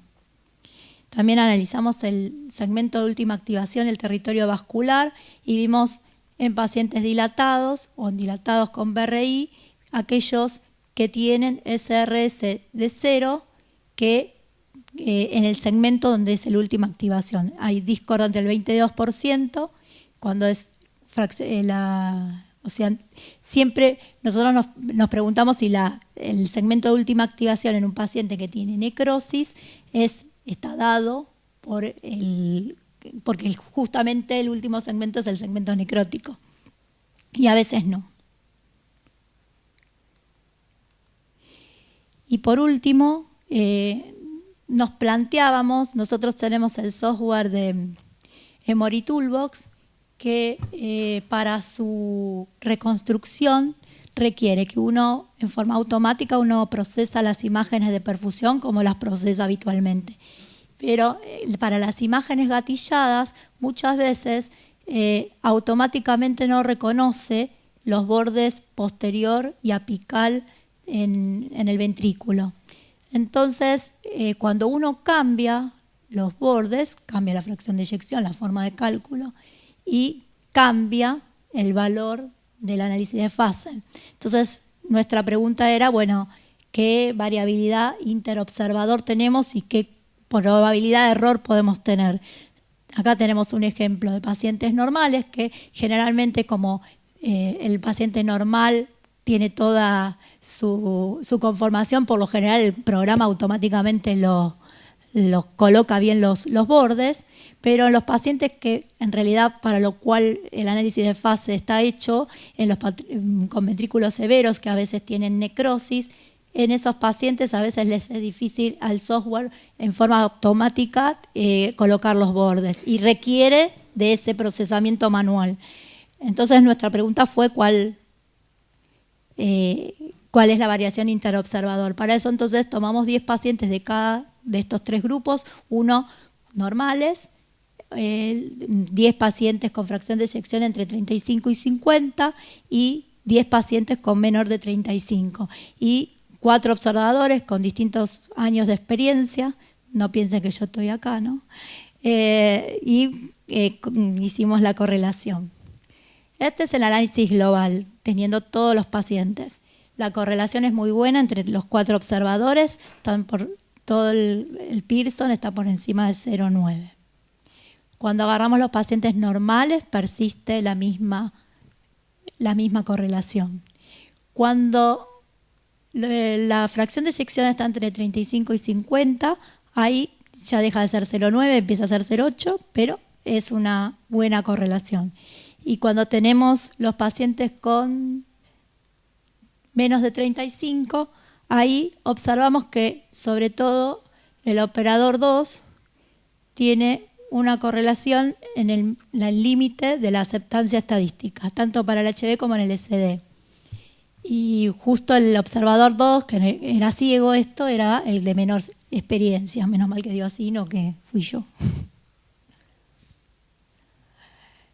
Este gráfico explicita cómo la compara un observador con el otro.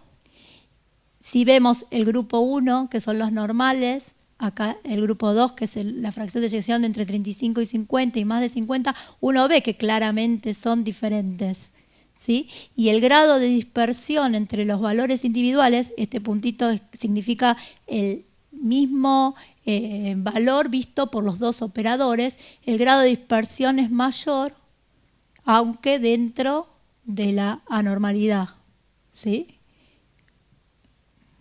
Tanto para el HCD como para el HB. Entonces, lo que dijimos que es un método confiable, que tiene buena correlación entre los observadores, que a mayor grado de sincronía podemos tener mayor variabilidad interobservador y que hay que tener en cuenta las áreas extensas de necrosis, que es difícil colocar hacer el procesamiento y que, bueno, que por suerte la experiencia es importante para poder que esto sea útil. Nada más.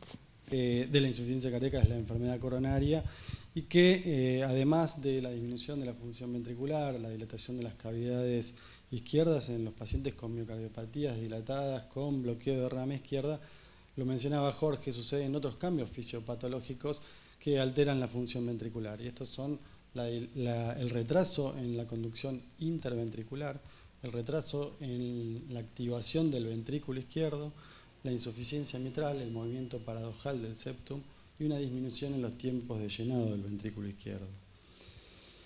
Todo eso lo pueden ver ahí en el video, pero bueno, lo interesante es que las terapias de resincronización cardíaca nos pueden ayudar con toda esta fisiopatología tan compleja. Básicamente, ¿por qué? Porque restablecen la sincronía mecánica, no eléctrica, como decía Jorge, restableciendo la conducción auriculoventricular, interventricular entre el ventrículo derecho y el ventrículo izquierdo, e intraventricular dentro del mismo ventrículo izquierdo, se encargan de resincronizarlo. Mejoran el llenado del ventrículo, disminuyen la insuficiencia mitral y generan un remodelado inverso, como vamos a ver, disminuyendo los volúmenes y aumentando la fracción de eyección. ¿Cuáles son las indicaciones? Ya las dijo Jorge. Creo que lo interesante de las indicaciones es que nos estamos basando para indicar un método costoso y complejo en parámetros sencillos, como son el electrocardiograma, la capacidad funcional, es decir, la clínica, y un valor de ecocardiografía simple como el Simpson. Y lo interesante es que si esto funcionase sería súper costo efectivo, pero no lo es porque vemos que hay un 30 o un 40% de los pacientes que no son respondedores. Entonces debemos pensar que existen otros factores fisiopatológicos que alteran la respuesta a la resincronización y que entonces quizás debemos valernos de metodologías más complejas como el eco-doppler tisular, el strain rate, el análisis de fase, la posición del electrodo utilizando técnicas de imágenes como la tomografía para evaluar la anatomía venosa. Se sorprenderían si viesen la anatomía venosa que no siempre contamos con ramos lateroventriculares o marginales donde tenemos pensado que vamos a colocar el catéter de última estimulación en el ventrículo izquierdo. Y otro tema es si existen sitios viables donde pensamos poner ese electrodo, o bien cuantificar la extensión y la severidad del tejido necrótico, que como vimos la cardiopatía isquémica es la causa más frecuente de estos pacientes con insuficiencia cardíaca y bloqueo de rama izquierda. En esta editorial, Chen, García y Bax básicamente hacen una crítica a estas indicaciones, un poco el punto que yo tomaba de que son criterios simples y que deberíamos basarnos o evaluar la disincronía ventricular izquierda a través del eco, el eco-doppler tisular o el strain rate, o bien utilizando el análisis de fase. Ellos básicamente toman postura en esto y dicen que si bien hay cierta variabilidad interobservador y eso con la experiencia se supera, las técnicas de medicina nuclear, tomando el análisis de fase, es una técnica automática, repetible y reproducible, y por eso ellos prefieren o aconsejan utilizar estos métodos. El análisis de fase antes se podía evaluar a través del ventriculograma radioisotópico, marcando el pool sanguíneo con cloruro estañoso, marcando los glóbulos rojos y el tecnecio. De esa forma antes se realizaban los ventriculogramas de reposo y de esfuerzo para evaluar alteraciones de la motilidad durante el ejercicio, y con esos estudios también se podía hacer un análisis de fase. Con esta técnica vieja, ya en el año 2013, nosotros hicimos una experiencia de 10 pacientes respondedores a la terapia de resincronización cardíaca, y básicamente lo que veíamos era que cuando apagábamos el dispositivo disminuía en forma franca la fracción de eyección, más del 10%, y que cuando apagábamos el dispositivo y evaluábamos disincronía, aumentaba el ancho de banda como expresión de disincronía mecánica. ¿Cómo hacemos para evaluar la disincronía a través de los estudios de perfusión SPECT? Y bueno, acá agrego un poco lo que ya comentaste vos, Claudia. Nosotros también tenemos el Soft Emory, el desarrollado por Ernest García. Básicamente consiste en adquirir imágenes o de reposo o de esfuerzo con tecnecio, MIB, y la condición fundamental es que estén gatilladas. El soft va a tomar esas imágenes gatilladas, va a generar un mapa polar de los ejes cortos gatillados. A diferencia de lo que es un mapa polar de perfusión, estos mapas polares no tienen 17 segmentos, sino que tienen aproximadamente 522 segmentos, donde utilizando esas fórmulas matemáticas derivadas de Fourier, lo que hace cada uno de estos segmentos es detectar los cambios en el engrosamiento parietal durante el ciclo cardíaco. Y de esta forma podemos definir en dónde se inicia la contracción y dónde finaliza. Básicamente lo ven en este gráfico. Lo que detecta cada uno de esos segmentos son los cambios en el número de cuentas en función del tiempo a lo largo del ciclo cardíaco, de tal forma que podemos definir claramente, si tenemos en cuenta, y todos sabemos porque lo analizamos en los estudios de gatillado, que cuando se contrae el ventrículo se produce un engrosamiento parietal y eso genera un aumento en el número de cuentas. De tal forma que entre el segmento 1 y el segmento 4 todos tendremos claro que transcurre la sístole, y en los otros segmentos transcurrirá la diástole. Y esto en colores es transmitido o es llevado a un histograma de fase que, como explicaba Claudia, cuanto más angosto es más sincrónico, y los otros parámetros. Esto es ni más ni menos que para mostrarle a los que no tengan experiencia que cuando se cierra la cavidad aumenta el número de cuentas, se produce el engrosamiento sistólico, y en diástole disminuye el número de cuentas, y de esa forma es que funciona el SOF. Acá tienen un estudio normal, a la izquierda, un ancho de banda angosto. Fíjense que el mapa polar es homogéneo, excepto por esta línea basal, que según Ernest García es porque está mal procesado el estudio. Es decir, el paciente está sincrónico, pero estos segmentos que aparecen como los últimos en contraerse, que prolongan quizás el ancho de banda, es un defecto del procesado.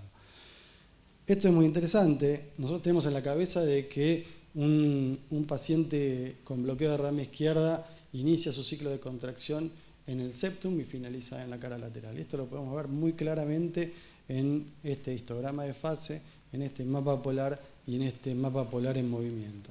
Fíjense, para no irme en el tiempo, cómo arranca en el septum, continúa en la punta, en la cara anterior, y finaliza en la cara lateral la contracción en un paciente con bloqueo de rama izquierda. Claramente un paciente normal a la derecha y claramente un paciente disincrónico a la izquierda, un paciente con una miocardiopatía dilatada.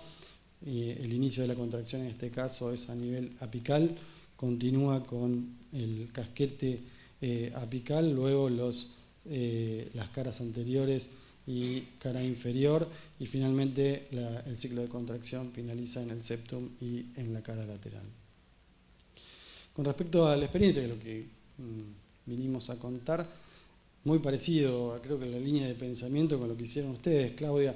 Nosotros lo primero que hicimos fue analizar un grupo de pacientes normales. Definimos normales, eran pacientes obviamente que venían a ser evaluados con sospecha de enfermedad coronaria. Elegimos aquellos que no tuviesen antecedentes de enfermedad coronaria, que no tuviesen antecedentes, que no tuviesen un bloqueo de rama izquierda y que tuviesen un estudio de perfusión normal y valores de fracción de eyección normal. Cuando vimos los resultados que teníamos en cuanto al ancho de banda, el desvío estándar y la curtosis, vimos que estos valores eran muy similares a los publicados en la literatura y que, igual que lo que pasó con Claudia, no había diferencias significativas en cuanto al sexo. Después analizamos de nuevo nuestro caballito de batalla del grupo de pacientes normales versus un grupo de pacientes con bloqueo completo de rama izquierda y otros que tenían bloqueo de rama izquierda pero que estaban siendo estimulados por un marcapaso. Lo que vimos fue que los pacientes con bloqueo de rama izquierda y marcapaso estaban disincrónicos. El grado de desincronía no era distinto entre bloqueo de rama izquierda puro y los pacientes marcapaseados.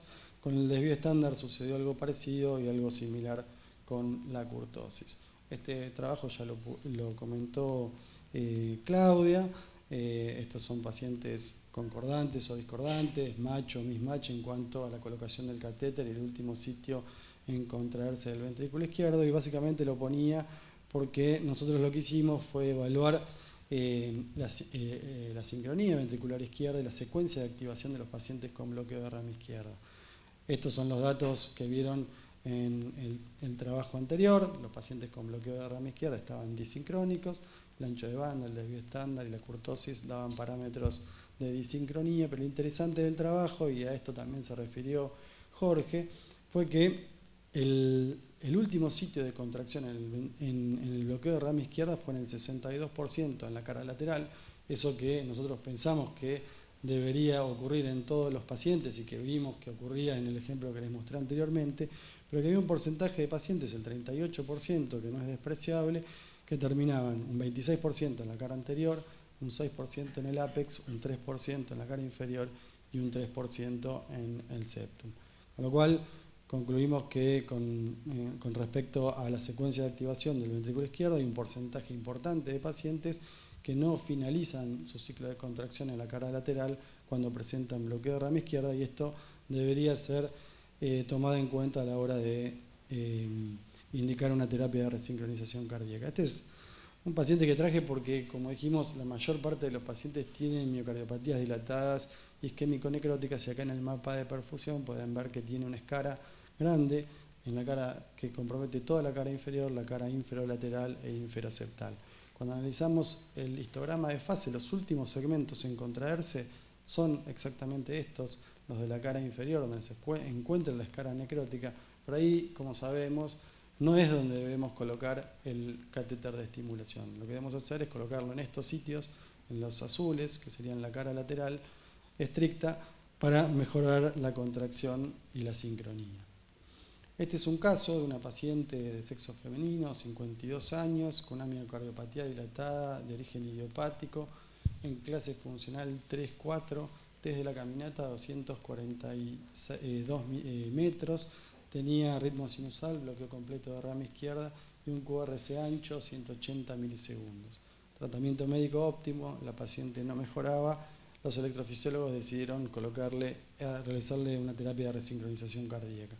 Este es el estudio de esfuerzo y de reposo, donde vimos que no tenía enfermedad coronaria, no tenía secuelas de necrosis, y este es el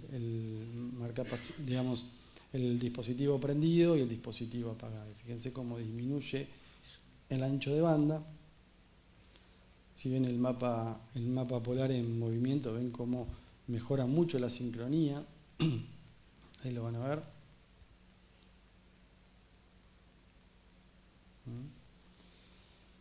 Abajo con la terapia apagada y arriba con la terapia prendida. Fíjense que se contrae al unísono con la terapia prendida. Y lo más interesante, fíjense la fracción de eyección. 21% con el dispositivo apagado, 30% con el dispositivo prendido, y los volúmenes cómo disminuyen en forma clara. Pasando a otro tema que tocaste vos, Claudia, que es la cardiopatía isquémica. Todos estos parámetros ustedes los conocen tanto como yo, los usamos en la vida diaria cuando analizamos un estudio de perfusión para hacer diagnóstico y estratificar el riesgo. Nosotros nos planteamos cuál es el rol de la disincronía ventricular como expresión de atontamiento miocárdico luego de un insulto isquémico. Y entonces volvimos a comparar nuestro grupo de pacientes normales versus 39 pacientes que tenían isquemia. Eran pacientes sin antecedentes de enfermedad coronaria, que elegimos que tuviesen un score SSS mayor de 6, con un score SRS de 0, sin secuelas de necrosis. La media fue de 9.8 para el score de suma de estrés y de diferencia, y el desvío estándar de 3.9. Cuando analizamos las imágenes, el grupo de pacientes normales con imágenes solo de estrés, y las comparamos con las imágenes de estrés de los pacientes isquémicos y las imágenes en reposo de los pacientes isquémicos, tomadas 2,5 a 3 horas luego del insulto isquémico, fíjense que la fracción de eyección es significativamente mayor en el grupo de pacientes normales, pero no deja de estar dentro de rangos de normalidad en el grupo con isquemia. Fíjense que a las prácticamente 3 horas tiende, sin ser una diferencia significativa, tiende a aumentar la fracción de eyección. Algo similar sucede con los volúmenes. Los volúmenes son significativamente mayores en el grupo de pacientes con isquemia, y estos volúmenes tienden a recuperarse, a disminuir con el paso del tiempo. Cuando analizamos el ancho de banda y el desvío estándar, fíjense que pasó algo similar. El ancho de banda y el desvío estándar aumentan en forma significativa en los pacientes que se encuentran isquémicos, y luego de 2 a 3 horas lo que sucede es que este ancho de banda comienza a normalizarse sin llegar a valores de normalidad y siendo estadísticamente significativo, comparándolo con los estudios normales, ¿no? Entonces concluimos en este trabajo que los pacientes con isquemia tienen disincronía ventricular izquierda desencadenada por el estrés y debida al atontamiento, y que la medida de la disincronía ventricular con el análisis de fase es otra herramienta para identificar la enfermedad coronaria. Con la misma experiencia fuimos un pasito más allá, y lo que analizamos lo que comparamos fue la sensibilidad y la especificidad de las alteraciones de la motilidad evaluadas en las imágenes post-estrés versus la disincronía ventricular.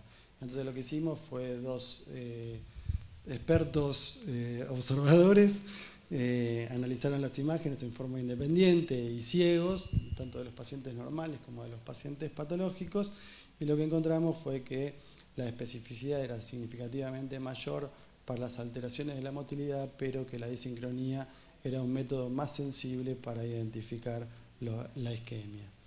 Y para ir terminando les muestro un caso. Este es un paciente con isquemia severa de cara inferolateral, revierte en forma total en el reposo, lo pueden ver en el eje corto, en el eje largo vertical. Este es el mapa polar, donde vemos que el score de suma de estrés es de 13, el score de suma de reposo es de 2, en realidad nosotros lo interpretamos como todo isquémico. La fracción de eyección está disminuida en el esfuerzo, mejora en el reposo, como podemos ver, y cuando analizamos la sincronía, fíjense que los pacientes, las imágenes de estrés están claramente disincrónicos, el ancho de banda es significativamente mayor al ancho de banda objetivado en las imágenes de reposo. Básicamente la disincronía se da por una contracción retardada a nivel de la cara inferolateral que tiende a recuperarse en las imágenes de reposo, pero que sigue siendo el último segmento en contraerse. Entonces, para terminar, creo que el análisis de fase con estudios de perfusión miocárdica SPECT gatillado es una técnica novedosa, precisa y reproducible para medir el grado de disincronía ventricular y predecir la respuesta a la terapia de resincronización. Los estudios de perfusión gatillado nos permiten evaluar sincronía, viabilidad, identificar el último segmento en contraerse, todos parámetros que definen la indicación y evitan el fracaso de la terapia de resincronización, disminuyendo el número de no respondedores, y la disincronía ventricular izquierda producida por el atentamiento isquémico, evaluado a través de los estudios de perfusión, podría ser utilizado como un marcador auxiliar de isquemia para identificar los pacientes con riesgo de eventos cardiovasculares. Muchas gracias. Creo que ha sido un Ateneo excelente, durísimo, con datos muy interesantes para la práctica clínica. Alejandro.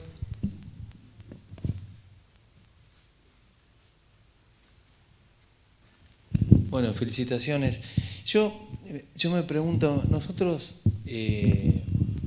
hacemos el análisis de fase en un paciente post-estrés a minutos todos diferentes habitualmente, y sabemos que lo que se marca es la perfusión del momento del estrés, y estamos adquiriéndolo X minutos después del estrés, que son habitualmente, no sé ustedes, pero generalmente es media hora, 40 minutos, depende de cómo esté, salvo que a lo mejor estés haciendo un super protocolo. Entonces, ¿qué estamos viendo nosotros en realidad? Porque estamos viendo la motilidad parietal que el paciente tiene después del estrés. Vos mostraste ahí estrés, reposo. ¿Era estrés con la perfusión del estrés y después le inyectaste el reposo? El estrés primero en los pacientes normales. Sí. El grupo de pacientes normales. Después hiciste otro estrés y después mostraste el reposo. El estrés de los pacientes isquémicos y el reposo. ¿Pero el reposo fue inyección de reposo? Sí. Claro, por eso digo, o sea, yo lo que me pregunto es qué pasa, porque nosotros estamos viendo una perfusión. El análisis de fase nos muestra que los píxeles se mueven en un determinado momento y se mueven mejor o peor, digamos, lo que sea. Pero tenemos la perfusión del reposo y la motilidad la perfusión del estrés y la motilidad del reposo. ¿Me entiendo lo que quiero decir? Sí, está claro que uno adquiere la perfusión del momento en el cual se inyecta, y como estos son datos del gatillado, son del momento en que se adquiere, ¿no? Pero bueno, por eso nosotros también tomamos pacientes con un monto isquémico de cerca del 10%, para poner más de manifiesto estas alteraciones. Y fíjate que a las 3 horas, independientemente de qué inyección sea, a las 3 horas seguía habiendo atontamiento isquémico, ¿no? Esto ya se vio bastante con el análisis de la motilidad parietal, ¿no? Pero creo que la disincronía, producto de esa hipomotilidad que genera estas alteraciones en la sincronía.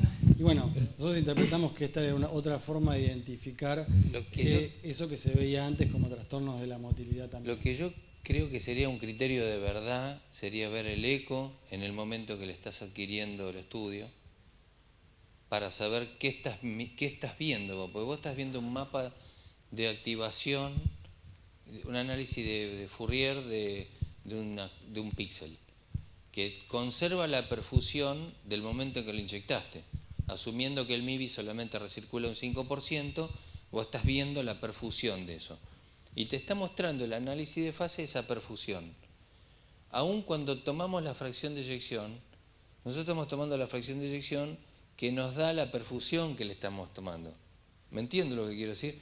Quizás, no sé, me encantaría tener un eco al lado para saber qué le pasa de verdad al ventrículo. Porque sí, obviamente que cuando están muy isquémicos uno puede encontrar atontamiento, pero no, yo no estoy seguro creo que estamos viendo la foto que sacamos hace un tiempo atrás, que fueron 20, 30 minutos atrás, y que por suerte funciona, digamos. Uno ve la desincronización, pero yo no sé si esa desincronización es la que está teniendo el paciente en el momento que yo lo estoy adquiriendo. No quiero... ¿Se entiende, no? Yo no te entiendo, Alejandro, porque ¿No? en realidad, como uno está analizando las imágenes gatilladas, lo que está analizando es el momento de adquisición del gatillado. Pero estás gatillando la perfusión que te ocasionó el estrés, pero no estás gatillando, vos no sabés cómo está. Si tuvieras un eco al lado, podrías ver si esa motilidad que vos estás viendo a través de la perfusión que le hiciste es de verdad o no. No sé si me entiendo lo que quiero decir. Lo que entiendo es que cuando uno inyecta, lo que hace es analizar 15, 20 minutos, media hora después o una hora después, la perfusión en el momento de la inyección. Y la función ventricular en el momento que uno adquiere las imágenes. Que nosotros hemos hecho algún trabajo de Bueno, pero si vos a atontamiento. veces no has pasado, por ejemplo, un paciente que te hacen largometría Angores, nosotros lo pasamos directo. Y después, porque tiene pulmón, lo que sea, para que quede más linda la imagen, lo tomás después. Y vos ves ahí los cambios en la motilidad, que la fracción de eyección es distinta. Con la misma perfusión, no le vuelvo a inyectar. Claro. Bueno, Sí. pero es el mismo concepto. No sé si es el mismo concepto, porque si vos lo aplicás a todo, o sea, con lo que está muy mal sí lo vas a tener, pero con lo que no está, o sea, yo... Sí, puede ser, claro. Yo creo en lo que hago, pero me parece que sería bueno... No, Mira. seguramente que pierde sensibilidad para detectar los pacientes que tienen isquemias leves, porque vos estás adquiriendo un tiempo Porque después. se recupera. Si vos haces el análisis de fase de un paciente que tiene isquemia inferior, nosotros lo vemos, el isquemia inferior tiene un poquito más ancho, pero vos estás mirándolo un rato después, probablemente esa isquemia no esté más, lo que estés viendo, la fracción de eyección sea buenísima, y vos te quedás con el análisis de fase de lo que te dio una perfusión que marcó lo que te pasaba en la perfusión, en el esfuerzo, pero el ventrículo ya se curó. Salvo que Yo pienso que lo tenés que interpretar como cuando vos haces, por ejemplo, una ergometría que te da, o sea, si el paciente no hace nada en la ergometría, nosotros lo mandamos a comer y que vuelva y va en su orden. Pero aquel paciente que vos pero vos ahí ya que lo gatilles o no lo gatilles va a ser igual que la imagen de reposo. En realidad, el que nosotros nos alerta por algo clínico, nosotros lo pasamos directo y a ese sí vos le encontrás mejor la caída de fracción de eyección, la captación pulmonar. ¿Vos pensás que si yo tuviera el análisis de la fase en el esfuerzo y nada más que eso, yo te muestro, no te muestro el mapa polar, te muestro el análisis de fase, vos podrías decir que el paciente está isquémico o no? Y sería un criterio como para empezar a pensar que puede estar, pero no. No, porque yo no sé cómo También querría ver el él electrocardiograma, a ver o sea, qué sí, tiene. porque vos pensás que el segmento de última activación va a ser por la isquemia. Pero no todos los pacientes se contraen de la misma manera. Entonces, nosotros desde que tenemos el software a todos los pacientes le anotamos el segmento de última activación a todos. Y los normales podés tener en la cara anterolateral, inferolateral, septum, y es normal. Entonces, que vos veas... Para lo que sí, digo, por eso. Es la unión de pero la información. Para lo que sirve para el flaco que está Sí. dilatado, disincrónico y que le tenés que ver dónde ponerle el electrodo. A eso quería ir. Y en los noise químicos, la pregunta te la hice en el Congreso también, siempre hago la misma. En el noise químico, ¿no? Entonces no te la ¿Cuál contesté. es el impacto? ¿Cuál es el impacto de esto sobre lo que ya conocemos del electro y la información del eco en la toma de decisiones? ¿Hemos cambiado algo, hemos agregado algo para que los electrofisiólogos tomen una decisión o no de la colocación del dispositivo? Bueno, en ese cuadro, en ese artículo donde vos ves que le ponen la terapia de resincro por criterios clínicos y el electrocardiograma, vos ves que hay un porcentaje de pacientes que no están disincrónicos y que prenderle el aparato empeora la disincronía. Entonces, y en esos, los que empeoran son los que le va peor después en los eventos. Yo creo que el tema no está resuelto solo con el eco y el electro. Nosotros, viste, con Magdalena de Feo viene mucho al servicio, es una electrofisióloga y viene a ver los estudios, después nos pide el control después y la verdad que nos cree, lo ve en esos mapas polares como mostrábamos recién y bueno, lo usa como un método más aparte del electrocardiograma y no usa el eco para evaluar disincronía y estar más segura a quién indicárselo. Lo que yo quiero decir que es muy interesante la fisiología del que tiene isquemia y todo eso, pero me parece que el fuerte es... No, seguro. No, sí, es para ver si podemos sacarle algo más. Como nosotros podemos hacer más o menos, le inyectamos y cada 3-4 minutos podemos hacer una nueva adquisición. Tuvimos una experiencia que, ¿cuántos tenemos? ¿5 o 6 de eso? Citamos a los no respondedores, tenemos la peor de las situaciones, y le fuimos haciendo cambios con el resincronizador. Y me acuerdo que hubo una paciente en especial que subió mucho la fracción de eyección. Pero el que sube la fracción de eyección cuando lo resincronizás no es lo mismo que el señor que está dilatado. Por eso hay tanta heterogeneidad en esto, que me parece que el mensaje para nuestros colegas electrofisiólogos es, mirá, yo te puedo decir dónde deberías tratar de encontrar la vena, tratar de meterlo en este lado y vemos que... Vos, Alejandro, has visto mucha tomografía, viste que no existen los ramos marginales y más en los pacientes VAX tienen publicado un trabajo que en los pacientes que tienen miocardiopatías isquémico-necróticas menos todavía existen los ramos lateroventriculares o marginales. Los electrodos tetrapolares ahora, viste, que los tratan de... mandan electrodos y hay unos proyectos de 8 también, pero mandan electrodos tetrapolares en donde pueden. Entonces van haciendo 1-4 o 3-2. Nosotros, esta electrofisióloga que trabaja en un hospital público, le hemos hecho varios estudios para evaluar sincronía y bueno, tiene obra social y como no se hace en la tomografía, muchas veces charlamos de dónde dejar puestos si no encuentran ramos lateroventriculares, si a nivel basal de la cara inferolateral, en la lateral estricta o más anterolateral, de acuerdo a cuál es el último sitio de contracción. Y bueno, tratamos de optimizar la colocación del catéter de esa forma. Respecto a lo que vos planteabas, Alejandro, me hace acordar la discusión que teníamos cuando trabajaba en el instituto con Aníbal y estaba Ronderos, estamos haciendo un trabajo de caída de la fracción de eyección en el postestrés y bueno, él nos planteaba lo mismo que vos. Ustedes no están viendo en tiempo real la contracción ventricular, bueno, pero si lo vemos es porque... Bueno, nos peleábamos un poco con Nosotros dos somos chicos mele que empezamos al mismo tiempo. No, pero digo, no hay que ser Bin Laden de nada, porque la verdad que yo creo en lo que hago, si no estaría acá, pero yo muchas veces pienso que la fracción de eyección que estamos viendo media hora más tarde, 40 minutos más tarde, salvo que el paciente, digo, cuando uno tiene caída de la fracción de eyección en el estrés, en el método nuestro, y no hiciste así, lo sacaste y después esperaste 40 minutos. Sí, es muy severo. Eso no es verdad, es mi opinión, ¿no? Bueno, cortamos acá que ya es la hora. Bueno, muchísimas gracias de nuevo a ambos. Genial. Genial. Bueno, ahí pueden, es mi cumpleaños. Bueno, yo quería, antes que se vayan, quería decirles, no terminó el año todavía, sí los Ateneos, Y bueno, muchísimas gracias en nombre de los integrantes del Consejo y creemos que a través del año, con la gran cantidad de actividades, hemos alcanzado las expectativas.